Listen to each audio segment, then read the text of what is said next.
Hello friends, नमस्ते, प्रणाम। मैं आपके सामने एक सोहर गीत लेके आई हूँ। आप लोग सुनिए, आनंद लीजिए। अच्छा लगे तो लाइक शेयर कमेंट करें और बहुत अच्छा लगे तो अगर आप हमारे चैनल पर नए हैं तो सब्सक्राइब ज़रूर करें प्लीज़। धन्यवाद।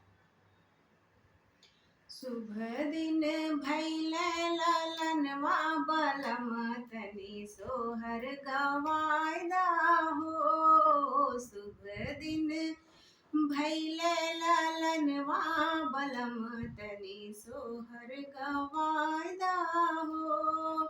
सोहर गवायदा हो, सोहर गवायदा, सोहर गवायदा हो, सोहर गवायदा। शुभ दिन भैले लालनवा बलम तनी सोहर गवायदा हो। सासु बोलाय के देवता मनवायदा, सासु बोलाय के देवता मनवायदा।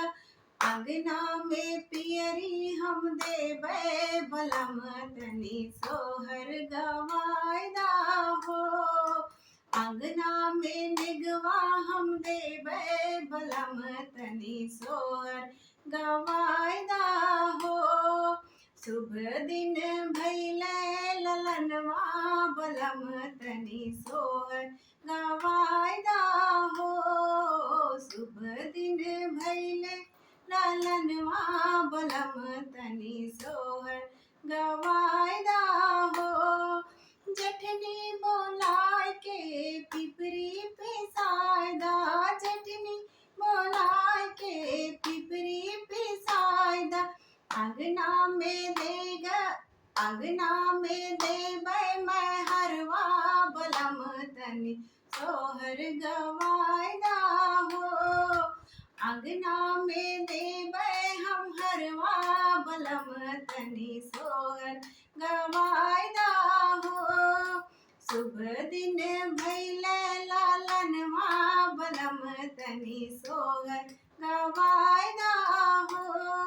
ननदा बोलाय के खजरा रचायदा, ननदा बोलाय के खजरा रचायदा। अंगना में कंगना हम देवे बलम तनी देवता मनवायदा हो। अंगना में निगवा हम देवे बलम तनी देवता मनवायदा हो। शुभ दिन आए, शुभ दिन भैले लालनवा बलम तनी सोहर गवायदा हो।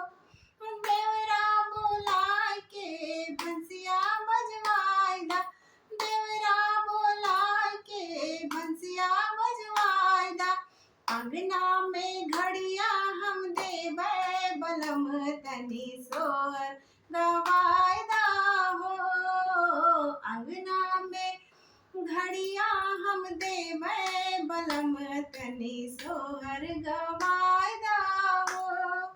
शुभ दिन भैले लालनवा बलम तनी सोहर गवायदा हो।